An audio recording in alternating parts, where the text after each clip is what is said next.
AI 잘 모르시죠? 윤 대통령 탄핵 이후에 국무위원으로 국민께 사과하셨는지요? 이재명 대표의 AI 공약은 긴 깡통입니다. 찢어버리는 게 맞습니다.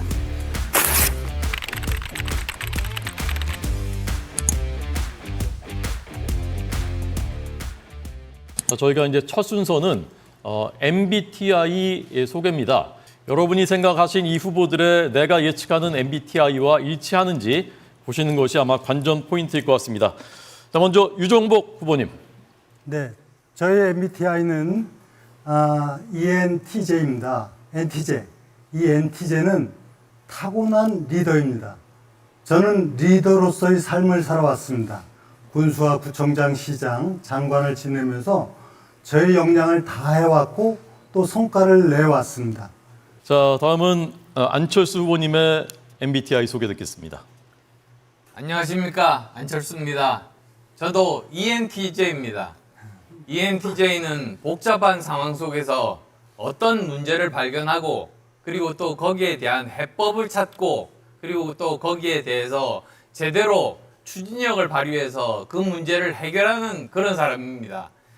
네, 대담한 통솔자 ENTJ가 지금 2명이 나왔고요. 자, 다음은 김문수 후보님의 MBTI 궁금합니다. 예, 저도 NTJ 대담한 통솔자인데요. 저는 늘 사람을 좋아하고 또 사람 속에서 함께 행동하고 사람을 믿고 끝까지 같이 가는 그런 성격을 가지고 있습니다.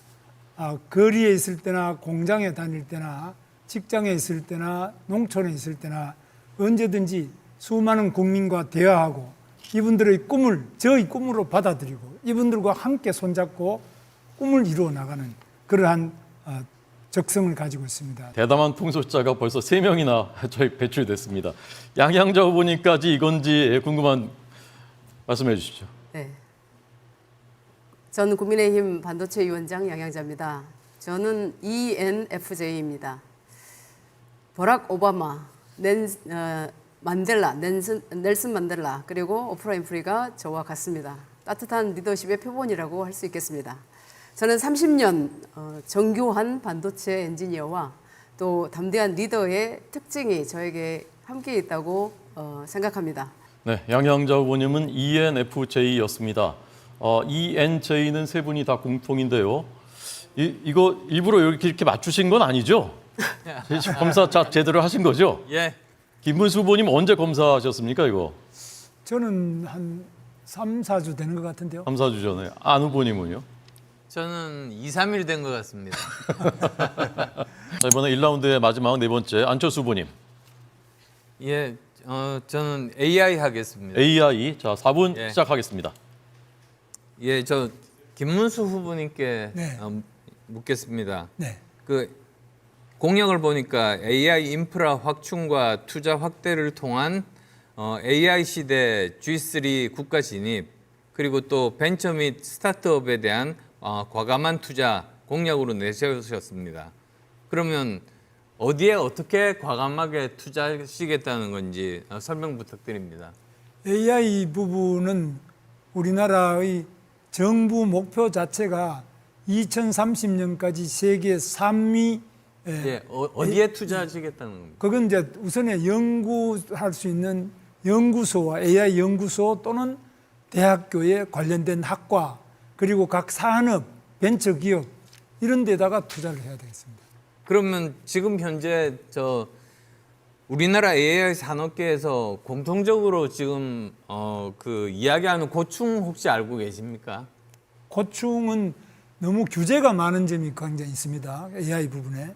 특히 이제 의료, 예를 들면 안철수 후보님께서 의사시지만은 의료 정보도 우리 국민 건강보험만큼 정보가 잘 돼 있는 데 없지 않습니까? 그래, 그런 부분 너무. 죄송합니다만 우선 네. 제 시간이니까요.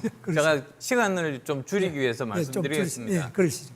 지금 현재 제가 국민의힘 AI 특위위원장을 맡고 있습니다. 그래서 현장을 이렇게 다닙니다. 네. 그런데 거기서 제일 중요한 것이 네. 지금 현재 AI 하드웨어가 부족하고 그다음에 소프트웨어가 부족하고 그다음에 인재가 부족하고 그다음에 또 컨텐츠가 부족합니다. 네.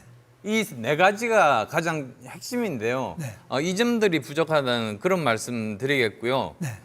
그래서 그러면 이런 부분들을 투자를 제대로 하기 위해서 어떻게 하면 되겠습니까? 투자를 지금 정부에서도 AI를 한다고 하는데 저는 제가 대통령이 되면 우리 안철수 후보님처럼 AI를 잘 알고 관심이 있는 이런 분들을 모셔서 AI 위원장을 모시고 당의 위원장이 아니라 정부의 위원장을 모시고 함께 또 전문가를 알아가지고 위원장님 또 모셔서 거기에 대해서 위원회를 구성하고 집중적인 투자를 뒷받침하겠습니다. 예. 근데 이제 이런 게 있습니다. 지금 보면 여러 분야들이 굉장히 복잡하게 발전합니다. AI도 굉장히 범위가 넓고 그리고 또 다른 의견을 가진 AI 전문가들이 굉장히 많습니다. 그래서 정말로 지도자가 중요한 것은 본인이 전문가일 필요는 없겠지만 이 많은 이 스펙트럼의 이 전문가들 중에서 내가 원하는 방향에 맞는 전문가가 누군가 그 사람을 찾는 게 중요합니다. 그러려면 기본적으로 이 AI에 대해서 기본적인 철학과 그 다음에 또 어느 방향으로 발전할지 알아야 된다. 이런 말씀 저는 드리고 싶습니다. 저는 그 지도자가 된다면 우리 안철수 후보님께 반드시 물어보겠습니다. 네, 저 AI 잘 모르시죠? 안철수 후보만큼은 모르지만 예, 저도 혹시- 사용은 매일 예, 하고 예. 있습니다. 챗GPT 챗GPT도 쓰고 써보셨습니까? 퍼플렉스도 쓰고 G3도 쓰고 여러 개 쓰고 있습니다. 예. 그록 같은 거 다 쓰고. 그러면 우리나라가 아까 이제 저 공약에 말씀하셨으니까요. 네. AI 3대 강국으로 도약하려면 네. 어떻게 하면 됩니까? 제일 중요한 게 뭐라고 생각하십니까? 제일 중요한 점이 저는 생각할 때 AI의 기본 기술인데 이 부분은 특히 양자 기술을 활용한 양자 컴퓨터 같은 거라든지 이런 것들을 활용해서 훨씬 더 AI에 대한 기본 인프라를 강화시키는 것이 필요하고 투자도 필요하고 아까 말씀하신 인재도 20만 AI 인재도 양성하고 또 추진위원회도 우리 안철수 후보님 같은 분 모셔다가 짜도록 하겠습니다. 네, 안 후보님 시간이 말씀- 다 됐습니다. 예. 시간이 다 됐습니다. 사실 김 후보님 윤 대통령님 대통령 탄핵에 반대하셨지 않습니까? 저는 뭐 탄핵에는 그 여러 가지 문제가 많다 이렇게 생각하고 있습니다. 예, 네. 윤 대통령 탄핵 이후에 국무위원으로 국민께 사과하셨는지요? 저는 탄핵 문제에 대해서는 사과를 한 적은 없습니다. 예, 근데 저는 그게 문제라고 봅니다. 왜 그러냐면 사실 민주당 지금 전략이 뭐냐면 이 다음 대선을 이재명 대 윤석열로 끌고 가려고 지금 그러고 하고 있습니다. 그런데 우리가 반성과 사과가 없으면 결국은 이 구도에서 벗어나지를 못해서 저는 대선에서 필패할 가능성이 많다고 봅니다. 저는 우리 당이 꼭 대선에서 이겨야 되지 않습니까? 그렇습니다. 예. 그래야지 우리나라를 발전시킬 수 있지 않습니까? 그래서 저는 이 비상계엄으로 대통령께서 파면이 됐는데 반성과 사과가 없으니까 이제 민주당에서는 우리를 계엄 옹호당이다 이렇게 지금 밀고 있습니다. 그리고 많은 국민들이 또 거기에 또 설득당하고 있는데 여기서 빠져나와야 되겠다고 그렇게 생각합니다. 그러면 이제 저는 오히려 왜 대통령께서 계엄을 했던가? 그건 민주당의 30번에 걸치는 줄탄핵 그리고 그건 걸핏하면 특검 이제 다시 또 계엄으로 돌아가시는 건데요. 돌아가는 게 아니라 이제 그 계엄을 왜 할 수밖에 왜 할 수밖에 없었느냐 그 말씀보다도 네. 일단은 저는 헌법재판소의 그 8대0 판결에 대해서 일단 받아들이는 게 중요하다고 생각합니다. 그게 정말 보수의 가치인 헌법과 헌정 질서에 순응하는 그 태도 아니겠습니까? 물론 그 받아들일 수밖에 없습니다만은 헌법재판소의 그 절차적으로 보면 처음에는 내란을 넣었다가 뺐다가 또 그다음에 뭐 여러 가지 저는 증인이 온다 많은 문제가 네, 있기 때문에 죄송합니다만 의혹이 아니, 제기되죠. 네. 그 부분은 헌법재판소에서 다 이렇게 분석하고 다 판단해서 그렇게 0대8로 판결이 나왔다. 저는 그렇게 받아들이고 있습니다. 그래서 저는 비상계엄 옹호해서 헌법 가치를 훼손하면서 어떻게 국민께 표를 달라고 할 수 있을까? 저는 그게 굉장히 걱정이 됩니다. 네, 저는 뭐 비상계엄을 옹호해 본 적도 없고 비상계엄에 찬성해 본 적도 없는 사람입니다. 예, 알고 있습니다. 그러나 저는. 대통령께서 이 비상계엄을 선포할 수밖에 없었던 그 사정, 안타까운 사정에 대해서 그건 책임이 민주당에 있다 이렇게 생각하고 있습니다. 네, 토론 시간이 경과했습니다. 자, 여기 보십시오. 이것이 이재명 후보의 AI 공약입니다. 저는 이재명 후보가 챗GPT를 한 번도 안 써봤을 거라고 생각합니다. 말씀 받겠죠? 공약 중에 이런 것이 있습니다. 한국형 챗GPT 전 국민 무료 제공.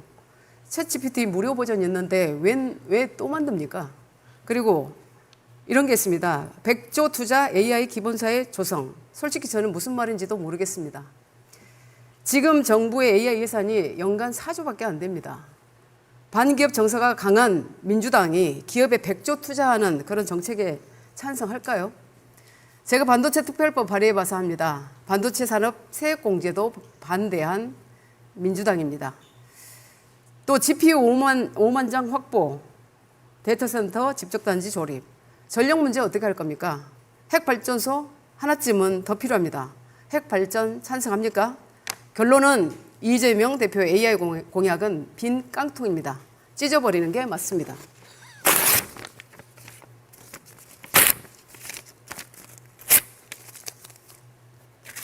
이상입니다. 네, 종이 찢어지는 소리가 아주 시원하게 들렸습니다. 자, 다음 중 한 것만 골라서 독후감에 써야 한다면 1번 조국의 시간, 2번 문재인의 운명. 하나, 둘, 셋 들어주세요. 김문수 후보님의 선택에 대한 이유 30초 내로 한번 들어보겠습니다. 저는 문재인 후보의 운명을 직접 읽어봤는데 이 사람이 얼마나 북한을 그리워하고 북한을 위하여 북한을 이롭게 하기 위한 대한민국의 대통령, 상당히 반역적인 대통령이라는 것을 그 문재인의 운명을 읽으면서 많이 느꼈습니다. 정말 우리 국민들이 정신 차려야 됩니다.